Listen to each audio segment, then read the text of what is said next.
На часах 8:29. Через 6 минут троих молодых ребят не станет. Это видео в прямом эфире на своей страничке в социальной сети транслировал один из участников смертельного заезда.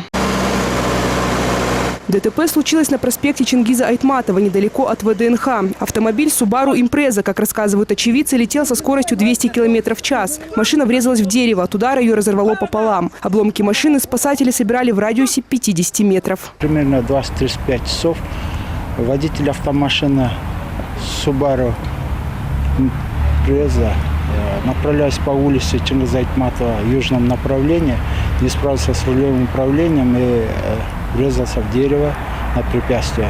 В результате ДТП водитель и два пассажира, которые находились в салоне, от полученных ран скончались на месте. По данным правоохранителей, за рулем Subaru был 19-летний парень. На него же и было оформлено авто. В салоне также находились второкурсница Кыргызско-Российского славянского университета и 11-классник столичной школы номер 37. Последний в декабре прошлого года уже попадал в серьезное ДТП по дороге в аэропорт Манас. Тогда молодому человеку повезло. Все хорошо.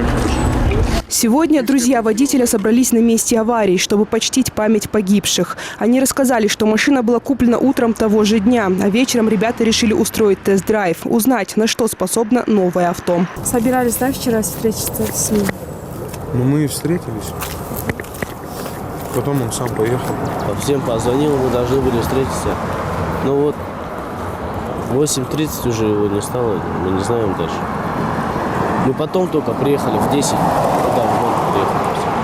Машина, вернее то, что от нее осталось, сейчас находится на стоянке республиканского ГАИ. Правоохранителями назначена техническая и судебно-медицинская экспертизы, по результатам которых будет установлено, с какой скоростью летела машина, а также был ли алкоголь в крови водителя.